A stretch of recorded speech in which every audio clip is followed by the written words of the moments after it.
City India news Telugu.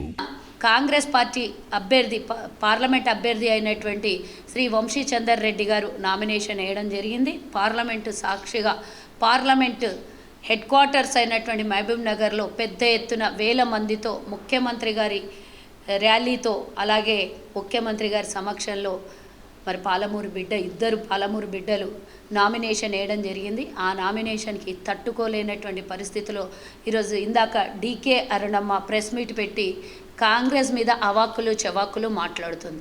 DK Arunamma గారికి ఒకసారి మరి ఇప్పుడు బీజేపీ అభ్యర్థి తను ఒక మహిళగా గౌరవిద్దాం, మహిళగా తనకిచ్చేటటువంటి విలువను కూడా ఇద్దాం. కానీ రాజకీయంగా వచ్చినప్పుడు మగవాళ్ళైతే ఏంది, ఆడవాళ్ళైంది, ఒక్కసారి పబ్లిక్గా మనం వచ్చినప్పుడు అందరం సమానమే కదా.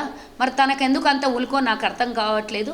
నిన్న జరిగినటువంటి సభ సక్సెస్ అయిన తీరులో చూసి తను తట్టుకోలేనటువంటి పరిస్థితిలో కాంగ్రెస్ అభ్యర్థుల మీద, ముఖ్యమంత్రి గారి మీద, ముఖ్యంగా కాంగ్రెస్ పార్టీ మీద ఎప్పుడు అక్కసే తనకి ఆనాడు మంత్రి పదవినిచ్చి 2 సార్లు మంత్రి పదవినిచ్చి కాంగ్రెస్ నిన్ను గౌరవించింది. ఇందాక నువ్వు మాట్లాడినటువంటి మాటలు గుర్తు చేస్తున్నారు నమ్మ. నువ్వు ఒక మహిళగా క్యాబినెట్లో కూర్చోబెట్టింది కాంగ్రెస్ పార్టీ. నీకు ఈరోజు అధ్యక్షురాలిగా, దేశానికి అధ్యక్షురాలిగా అయినవంటే ఆనాడు కాంగ్రెస్ ఇచ్చిన గౌరవంతోనే ఈరోజు పార్టీ మారిన నీకు ఒక గౌరవం దక్కింది అని అంటే అది కాంగ్రెస్ పార్టీ ఇచ్చినటువంటి నీకు ఫస్ట్ గౌరవం ఇస్తేనే నువ్వు అందెలుగా ఎదిగి ఈరోజు ఒక స్థాయికి చేరుకున్నావు. అది భిక్ష పెట్టింది కాంగ్రెస్ అనే మర్చిపోకు తల్లి. ఒక్కసారి గుర్తు చేసుకొని గత చరిత్ర. నువ్వు మాట్లాడే మాటలకి చేసే చేష్టలకి ఎక్కడ కూడా పొంతనే ఉండదు. అహంకారం నీ ఇంటి పేరు, తర్వాతనే నీ పేరు. మరి అహంకారంగా నువ్వు మాట్లాడేటటువంటి మాటలకి నువ్వు మహిళ అని చెప్పుకుంటున్నావు. ఏనాడైనా మహిళకు గౌరవించినవా తల్లి? అంతెందుకు దేశవ్యాప్తంగా మహిళలకు జరిగినటువంటి అవమానాలలో నువ్వు ఏనాడన్నా కేంద్రం మీద పోరాటం చేసినావా? ఒక్కరోజన్నా మాట్లాడినవా అని అడుగుతున్నా నేను. మణిపూర్లో దేశం మొత్తం కాదు ప్రపంచమే తలదించుకునే విధంగా మహిళలకి నడి రోడ్డు మీద నగ్నంగా ప్రదర్శన చేసి మానభంగాలు చేసి చంపినప్పుడు నీ నోరు ఎక్కడ పోయింది? నువ్వు ఆనాడు మహిళవని గుర్తు రాలేదా? లేకపోతే అవతల చనిపోయినటువంటి మానభంగం జరిగినటువంటి మహిళల్ని గుర్తు రాలేదా? మహిళ అనేది అసలు చిరునామాగా కూడా నీకు గుర్తు రాలేనటువంటి నువ్వు ఈరోజు ఒక మహిళగా మరి పోటీ ఎందుకు చేస్తున్నావు? మహిళ మీద అంత అక్కస్సు అన్నప్పుడు నువ్వు ఢీకొంటున్నావు రాజకీయంగా. అదే మాట్లాడు, చెల్లుతుంది నీకు. మహిళ మీద అక్కస్సుతోని ఒక మహిళ ఆడబిడ్డ అని కూడా చూడకుండా ఇష్టం వచ్చినట్లా మాట్లాడుతున్నాడు రేవంత్ రెడ్డి. ఇష్టం వచ్చినట్లా కాంగ్రెస్ పార్టీ మాట్లాడుతుంది అంటే బరాబర్ మాట్లాడతారు. రాజకీయం అన్నప్పుడు రాజకీయంతో ఎదుర్కో దమ్ముంటే. నువ్వు మోదీ చేసిన అభివృద్ధిని తీసుకొని వచ్చి మాట్లాడు. గతంలో కాంగ్రెస్ ఏం చేసిందో మేం చెప్తున్నాం. ఇప్పుడు కాంగ్రెస్ ఏం చేసిందో 120 రోజుల పరిపాలనలో మేము చెప్తూ మేము ఈరోజు ఓటు అడుగుతున్నాం. మరి నువ్వు అభివృద్ధి చేసింది ఏంది? నువ్వు 5 ఏళ్లుగా బీజేపీలో ఉన్నావు. ఈ పాలమూరు బిడ్డలకి ఒక్కటంటే ఒక్కటి ఏమన్నా జాతీయ స్థాయిలో మీ పార్లమెంటుకి ఏదన్నా ₹1 అన్నా ఫండ్ తెచ్చినవా అని అడుగుతున్నా. పోనీ ఆడపిల్లలకు కావాల్సినటువంటి గౌరవం ఏదన్నా తీసుకొని వచ్చినవా? చదువు విద్య కోసమే కానీ, వైద్యం కోసమే కానీ, లేకపోతే ఉద్యోగం కోసమే కానీ, ఉపాధి కోసం కానీ ఏమన్నా కల్పితం చేసినవా ఈ పాలమూరులో? మరి నువ్వు ఎట్లా ఆడపిల్లాన్ని నీవు కితాబిచ్చుకొని మాట్లాడతావు? ఆడపిల్లల గురించి నువ్వు ఈరోజు అది వచ్చిర్రా నీకు? నువ్వు పోటీ చేస్తున్నావు కాబట్టి తెలంగాణలో ఉన్న 51% మహిళలు ఈరోజు గుర్తొచ్చిర్రా నీకు? మీ ప్రధానమంత్రిని ప్రశ్నించలేకపోయినావు. ముఖ్యమంత్రిని ప్రశ్నించేటప్పుడు ఆడ ఉత్తరప్రదేశ్లో మహిళలు చచ్చిపోయినప్పుడు అడగలేవు. ఆనాడు మణిపూర్ తగలబడుతుంటే ఈడ ప్రచారానికి వచ్చినటువంటి కర్ణాటకలో ప్రచారానికి వచ్చిన ప్రధాని అడగొద్దా? మాకు సిగ్గుపోతున్నది, మా మహిళలు ఆడ తగలబడుతుంటే నువ్వు వీడొచ్చి ప్రచారం చేస్తున్నావు, కనీసం ఒక్క స్టేట్మెంట్ అన్నా ఇయ్యండి అని. కనీసం మీ ప్రధాని దాకా అంతెందుకు? ఈడున్నటువంటి ఒక కేంద్ర మంత్రి ఉన్న కిషన్ రెడ్డికి ఒక్క మాట చెప్పకపోయినావు. ఒక్క స్టేట్మెంట్ ఈ ఆడపిల్లలు ఎవరైనా ఒక్కటే ఏ ప్రభుత్వం ఉన్నా ఆడపిల్లలకు దక్కాల్సినటువంటి గౌరవం దక్కాలని ఒక్క మాట మాట్లాడలేదు. ఆ రోజు నోట్లకి ఎందుకో ప్లాస్టర్ వేసుకున్నారు. ఈరోజు ఆడమేమని గుర్తెట్లొచ్చిందమ్మా నీకు? దొరసాని అంటే ఈమెకు చాలా కోపం వచ్చిందంట. ఏమవుతుంది? తెలంగాణ యాస భాషలో దొరసానినే అంటారు. దొర పెళ్ళాన్ని దొరసాని అంటారు, దొర బిడ్డని దొరసాని అంటారు. తప్పేమున్నది? నేను వ్యవసాయం చేసిన కుటుంబం, మాది రైతు కుటుంబం, నేను దొరసాని కాదు అంటే అఫ్కోర్స్ కాకపోవచ్చు. ఏమి ఎవరికైనా పోతా ఉంటే ఏమ్మా దొరసాని అని పిలుస్తారు. అయితే అది తప్ప? ఇంకా నిన్ను గౌరవించింది తెలంగాణ భాషలో కాంగ్రెస్ పార్టీ, నిన్ను గౌరవించింది. నీకు ఇంకా బూతులు తిట్టలేదు. నిన్ను ఇంకా బూతులు తిట్టలేదు, గుర్తుంచుకో. నువ్వు చేసినటువంటి విషయాన్ని చాలా నువ్వు అంతెందుకమ్మా నీ సొంత నియోజకవర్గంలో ఎంతమందికి ఇబ్బంది పెట్టినావో తెలియదా తెలంగాణ ప్రజలకి? మంత్రిగా ఉన్నప్పుడు దొంగసారా కాసి మీ ఆయన మీరు దొంగ వ్యాపారాలు చేసుకున్నది తెలియదా అమ్మ? ఎంతమంది ఆ రోజు ఎంతమంది పుస్తలు తగినాయి, ఆడపిడ్డల పుస్తలు తగినాయో నీకు యాద రాలేదా? కల్తీ కళ్ళు దాగి ఎంతమంది బలైపోయి ఉండొచ్చు, ఎంతమంది ఆరోగ్యాలు పాడైపోయి ఉండొచ్చు. మరి అదే ఆడపిల్లల భర్తలు తాగి పెళ్ళాల పుస్తలు తెంపుకొని పోయినప్పుడు ఆడపిల్లలు గుర్తురాలే? ఈరోజు నువ్వు ఒక్కదానివే కవితమ్మ, కేసీఆర్ బిడ్డ కవితమ్మ ఎట్లా ఒక్కతో నువ్వు ఈరోజు పాలమూరు మొత్తానికి ఒక్క ఆడబిడ్డవేనా? పాలమూరు ఆడబిడ్డల పుస్తలు తెగి ఆ పాలమూరు ఆడబిడ్డల పసుపు కుంకుమలకు ఇబ్బంది కలిగిన రోజు ఆడపిల్లలకు గుర్తురాలే? నీ వ్యాపారం ప్రథమ ధ్యేయం. కల్తీ కళ్ళైనా సరే దొంగ వ్యాపారాలైనా సరే చేసినావు, కానీ దాని వెనకాల ఉన్నటువంటి ఆడపిల్లల ఉసురు పోసుకున్నవన్నీ నీకు గుర్తురాలే? ఆ రోజు వ్యాపారము డబ్బు ఇంపార్టెంట్. నీకన్నా నీ ఇంటి ముంగల ఎవరు పెద్ద కారు తీసుకొని తిరగొద్దు, నీ బంగ్లా కన్నా ఎవరు పెద్ద బంగ్లా కట్టుకోవద్దు. నువ్వు ఉన్న బంగ్లా 70 ఏళ్ల కింద ఎవరిదో తెలుసు. ఈరోజు నీ పేరు మీద మీ కుటుంబం పేరు మీద ట్రాన్స్ఫర్ చేసుకున్నంత మాత్రాన పెద్దది కాకపోతివి నువ్వు. మరి ఆనాడు గద్వాల్ గురించి నేనే గద్వాల్ దొరసానిని నేనే జేజమ్మని చెప్పుకున్నప్పుడు గొప్పలు చెప్పుకున్నావు కదా. జేజమ్మ ఎట్లయినావు మరి? అది కూడా నీకు వర్తించదు కదా, నువ్వు రైతు బిడ్డవు కదా. దాన్ని ఎందుకు యాక్సెప్ట్ చేసినావు, దీన్ని ఎందుకు తిరస్కరిస్తున్నావు? అంటే గొప్పలు వస్తాయి యాక్సెప్ట్ చేస్తావు, ఏదైనా చిన్న చూపు అయినప్పుడు నేను అట్లనా ఇట్లనా అని తిడతావు. రేవంత్ రెడ్డి గారు ఏం తిట్టినమ్మా నీకు? రాజకీయంగా తిట్టినరా నీకు వ్యక్తిగతంగా ఒక మాట నన్ను అన్నాడు? అట్లా మొదలు పెట్టేటట్లుంటే రేవంత్ రెడ్డి అవసరం లేదు, కల్వ సుజాత చాలు నిన్ను తిట్టడానికి. నువ్వు కాంగ్రెస్కు ద్రోహం చేసిపోయినావు, కాంగ్రెస్కి అన్యాయం చేసిపోయినావు, పదవులు అనుభవించి కాంగ్రెస్ కష్టాల్లో ఉంటే ఉరికిపోయినావు పార్టీని విడిచిపెట్టి. సోనియా గాంధీ ఇచ్చిన తెలంగాణని అవమానించి నువ్వు పార్టీని సోనియా గాంధీని అవమానించి పార్టీలకే వెళ్ళిపోయాను. అప్పుడు సోనియా గాంధీ తల్లి ఆడపిల్లలాగా యాద రాలేదమ్మా నీకు? మరి ఈరోజు మాట్లాడుతున్నావు ఆడపిల్ల మాట్లాడితే ఆడపిల్ల అంటున్నావు. దేనికి ఆడపిల్ల? రాజకీయంగా వచ్చినావు, మగ ఆడ ఒకటే, తేడా లేదు, అది గుర్తుంచుకో. ఇంకా మగవాళ్ళు అంటే వేరే యాంగిల్లో ఉంటుండే ఆన్సర్లు మీకు మా నాయకులు మాట్లాడేది.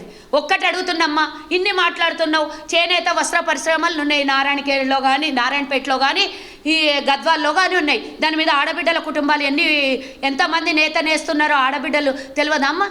మరి ఈరోజు 12% కేంద్రం ఈరోజు దాని మీద వసూళ్లు చేస్తుంది, 12% మరి ట్యాక్స్ విధిస్తుంది. దాని గురించి ఎందుకో నోరెత్తి మాట్లాడలేవు. అప్పుడు ఆడపిల్లలు గుర్తురాలే? ఆడపిల్లల సంసారాలు గుర్తురాలే నీకు? పేదల బతుకు మీద రాళ్ళు కొట్టి, పేదల బతుకు మీద బురద చల్లి, పేదల బతుకులు అన్యాయం చేసి, పేదల కుటుంబాలు అన్యాయం అయిపోయినప్పుడు ఆడపిల్లలు గుర్తురాలే? నువ్వెట్లా ఆడపిల్లవైతావు? నీ జిల్లాలో కానీ నీ రాష్ట్రంలో కానీ ఆడపిల్లలకు అన్యాయం జరిగినప్పుడు ఏనాడన్నా గొంతెత్తి మాట్లాడినటువంటి నువ్వు ఈరోజు ఆడామేమని గుర్తొచ్చిందా నీకు? నేను అడుగుతున్నా నీకు సమాధానం. ఒక్కదానికి ఆన్సర్ చెప్పు. రేవంత్ రెడ్డి గారు నిన్న అడిగినటువంటి మాటలకు నువ్వేంటో మహబూబ్ నగర్ చౌరస్తాకు రమ్మన్నావు కదా. రేవంత్ రెడ్డి అవసరం లేదు, నేను వస్తా, నా దగ్గర పేపర్ ఎవిడెన్స్లు ఉన్నాయి, పట్టుకొని వస్తా నీ దగ్గరికి రా, ఏడ సవాల్ చేద్దామరా. రేవంత్ రెడ్డి గారు ముఖ్యమంత్రి 5 సార్లు వచ్చిపోయిన భయం పట్టుకున్నదంట. రేవంత్ రెడ్డి ముఖ్యమంత్రిగా ఈ పాలమూరు జిల్లా వాసిగా 5 సార్లు కాదు 50 సార్లు వచ్చిపోతాడు. నీకు నొచ్చింది ఏంటి? నీకు బాధ ఏంటి? సొంత పుట్టినటువంటి జిల్లాను ఆదమరిస్తే ఆయన ఎవరు? మోదీ. నువ్వు చెప్పుకునేటటువంటి మోదీ గుజరాత్ తీసుకొని పోయి తెలంగాణ ప్రజలంతా పైసలంతా మేము కట్టిన ట్యాక్సులలో 14% మాకు ఇవ్వకుండా 14% ఇచ్చి మిగతాదంతా ఆయన రాష్ట్రాలకు తీసుకొని పోయి మా కష్టం అంతా తీసుకొని పోయి పెడుతున్నాడు. మరి అదెట్లా అంటావు? గుజరాత్కి ఉత్తరప్రదేశ్కి పెడుతున్నాడు ఎందుకు? సౌత్ రాష్ట్రాలు ఆయన గుర్తొస్తలేవా? అడగవెందుకో? ముఖ్యమంత్రి జిల్లాకు వచ్చిపోతే నీకు భయం పుట్టుకున్నది. ఫస్ట్ ఆఫ్ ఆల్ అది భయం నీకు. మేము వచ్చిపోతే నీ ఓటు బ్యాంకు నీకు భద్రంగా ఉన్నప్పుడు మేము 100 సార్లు రాని నీకు వచ్చిన నొప్పేంది?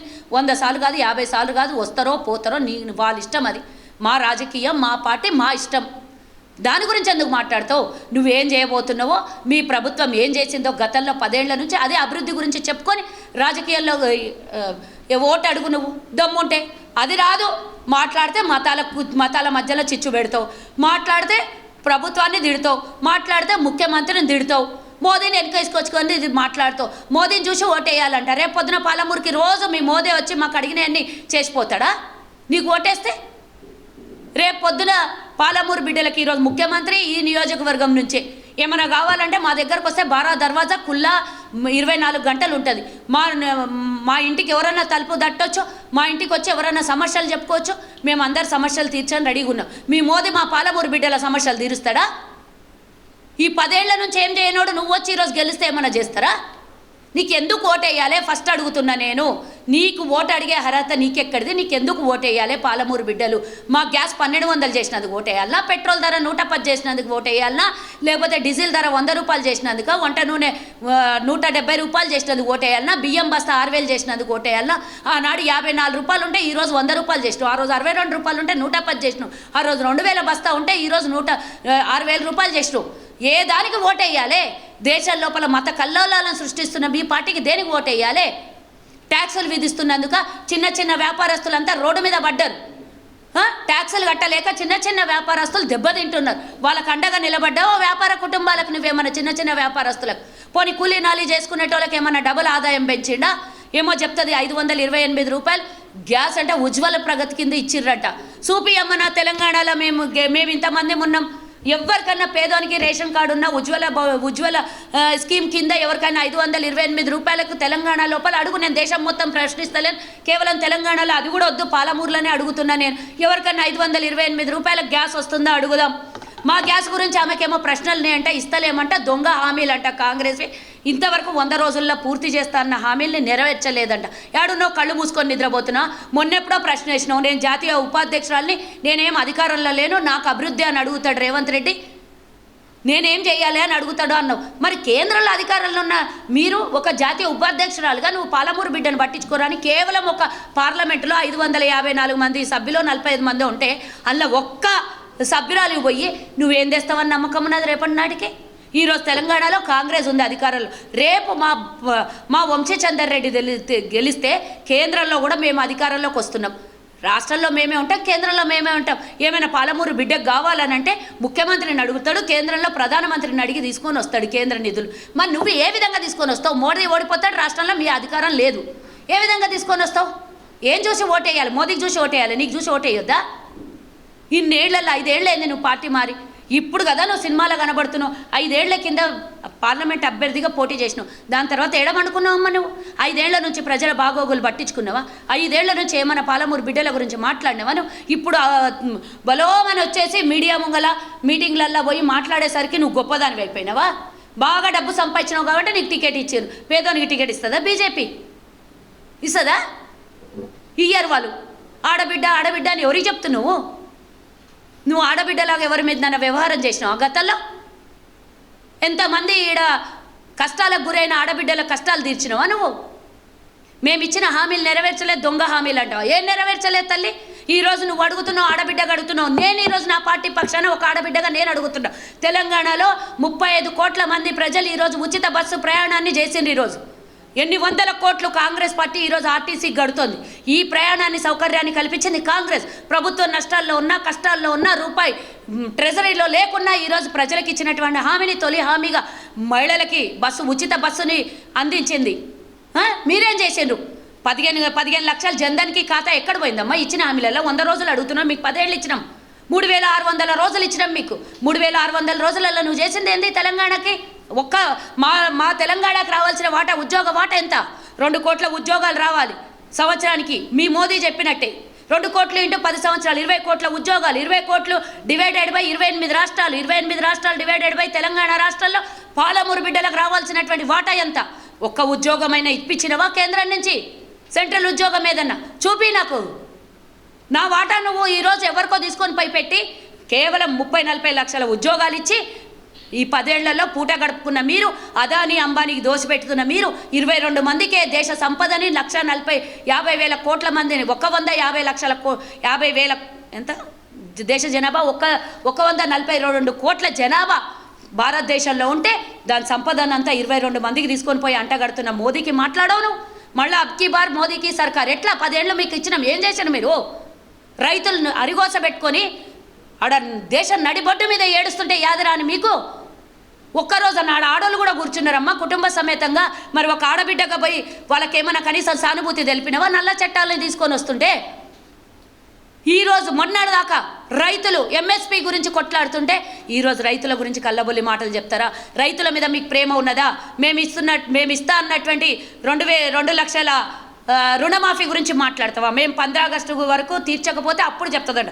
బరాబర్ మేము చేసి చూపిస్తాం. అప్పుడు నీ సంగతి ఏం చెప్పాలో చెప్పు నాకు. నువ్వు మేము ఇచ్చిన హామీల్ని పూర్తిగా నెరవేర్చే ప్రయత్నం మేము చేస్తున్నాం. ఈరోజు 5 హామీలు 6 హామీల్ని నెరవేర్చినాం ఇప్పటివరకు 13 సభ హామీలల్లో.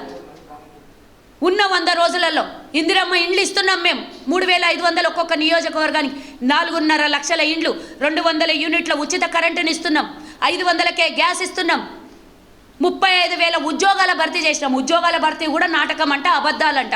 ఏం టీఆర్ఎస్కి ఒత్తాస పడుతున్నావా? లేకపోతే బీఆర్ఎస్ వాళ్ళు మీకు ఏమైనా ఓటు మరుస్తామని చెప్పేసి ఏమైనా కంకణం కట్టుకున్నారని చెప్పేసి వాళ్ళు చెప్పిన మాటలే నువ్వు చెప్తున్నావా? మీ ఇద్దరు ఆలోచన ఒకటే, మీ ఇద్దరు తీరు ఒకటే. ఏ టీం బి టీం ఇద్దరు ఒకటయ్యి ఈరోజు నువ్వు మీ మేనల్లుండి గెలిపించడం లోపల బీఆర్ఎస్కి సపోర్ట్ చేయలేదా? నీ కుటుంబం అయితే ఏంది, బీఆర్ఎస్ వాడు అయితే ఏంది, నువ్వు గెలిపిస్తావా? నీ పార్టీకి, సొంత పార్టీకి వెన్నుపోటు పొడిచిందని ఆడ 6,500 ఓట్లు రాలేదు. మరి ఇదే జేజమ్మ ఉంటున్న నియోజకవర్గాల్లో నీకు సిగ్గనిపించలే? బీజేపీ పార్టీ నుంచి పోటీ చేసిన అభ్యర్థికి 6,500 ఓట్లు రాకపోతే ఎడతల దాచుకున్నావు నువ్వు. ఈరోజు ఏ రకంగా నీకు వస్తాయి? మొత్తం ఓటు శాతం ఎంత, నీకు పోలైంది ఎంత బీజేపీకి? ఏ నుంచి గెలుస్తామనుకున్నావు? ఓటమి భయం పట్టుకొనే ఈరోజు డీకే అన్నమ్మ కాంగ్రెస్ పార్టీ మీద, మా అభ్యర్థి మీద, ముఖ్యమంత్రి మీద, ప్రభుత్వం మీద 24 గంటలు బురద జల్లే ప్రయత్నం చేస్తుంది. ఈ డ్రామాలు ఆపు. అరుణమ్మ, నువ్వు కేంద్రంలో మీరు చేసిన అభివృద్ధి ఏమన్నా ఉంటే అది తీసుకొని వచ్చి మాట్లాడు. ప్రశ్నించేది ఉంటే సూటిగా ప్రశ్నించు మా ప్రభుత్వాన్ని. కానీ దొంగ హామీలు ఇచ్చిండ్రు, ముఖ్యమంత్రి గురించి తిడదాము, ఇంకొకళ్ళ గురించి, మా అభ్యర్థి గురించి తిడదాము అని మాట్లాడితే ఊరుకునే లేదు. నీకు వంశీచందర్ రెడ్డి గారికి జమీన్ ఆస్మాన్ ఫరక్. ఆయన కండువా మారలేదు, ఆయన జెండా మార్చలేదు. ఎన్ఎస్యు నుంచి ఈరోజు ఒక ఎమ్మెల్యేగా అయ్యి, ఆ తర్వాత ఏఎస్ఎస్సి అభ్యర్థి సభ్యుడిగా అయ్యి ఈరోజు పార్లమెంటుకు పోటీ చేస్తున్నాడు. అంచెలంచెలుగా ఎదిగినటువంటి సిడబ్ల్యూసి మెంబర్గా కూడా ఉన్నాడు. అంచెలంచెలుగా ఎదిగి పైకొచ్చినటువంటి వ్యక్తిని ఆయన, నువ్వు అవకాశం కోసం నీ దురవకాశాలని వాడుకొని కాంగ్రెస్లో ఉన్నటువంటి పదవులను అనుభవించి పార్టీ, కన్నతల్లి లాంటి పార్టీని వదిలేసి నువ్వు అవకాశం కోసం పార్టీ మారిందని. నీకు వంశీచందర్ రెడ్డికి ఏమి అసలుకి పోలిక ఎక్కడిది? ఆయన ఆకాశం అయితే నువ్వు నేల. నువ్వు ఆయన మీద ఏమైనా ఉమ్మాలని చూస్తే అది వచ్చి నీ మొహం మీద పడుతుంది. అది గుర్తుంచుకో. జాగ్రత్త. నోరు అదుపులో పెట్టుకొని మాట్లాడితే మర్యాద ఉంటుంది. అభివృద్ధి గురించి మాట్లాడు, మేము దానికి జవాబు చెప్తాం. 10 ఏళ్ల నీ అభివృద్ధి ఏందో, మేము వచ్చిన 100 రోజులలో ప్రజలకు చేసిందేందో. లిక్కర్ దందా ఇక్కడ చేస్తుంటే మూసుకొని కూర్చున్నారు. ఒక్కరోజు నోట్ల మాట్లాడలేదు. ఆడపిల్లల పుస్తలు తెగితే ఏం తెలియదా? ఈరోజు డ్రగ్స్ గురించి కాంగ్రెస్ ప్రభుత్వం చేపట్టినటువంటి పూర్తి రకమైనటువంటి చర్యల్ని కళ్ళు కనబడతలేవా? గత ప్రభుత్వంలో బీఆర్ఎస్ దోచుకున్నటువంటివి అన్నీ ఆఫీసర్లందరినీ పట్టుకొని లోపలేస్తున్నది కళ్ళకు కనబడతలేదా? ఈ దోపిడీకి గురైన రోజు ఒక్కరోజన్నా నీ మాట ఉన్నదా? ఒక్కరోజన్నా నోరు పెకిలిందా? ఈరోజు వచ్చి ఒక టికెట్ తీసుకొని మాట్లాడితే సరిపోతుందా? నీ గత చరిత్ర అందరికీ కనబడుతుంది కదా, నీళ్ళ మీద రాత రాసినట్టు. గుర్తుంచుకో. ఇక ఎక్కువ మాట్లాడితే నీతో నోరు కూడా బాగుండదు. కాబట్టి ఇంకోసారి మాట్లాడేటప్పుడు నోరు జాగ్రత్తగా ఉండాలి అని అరుణమ్మకి, నువ్వు ఎంత పెద్దదానివైనా నాకు అనవసరం, నా పార్టీ గురించి మాట్లాడితే మాత్రం ఊరుకునేది లేదని హెచ్చరిస్తున్నా అరుణమ్మకి. జై హింద్, జై కాంగ్రెస్.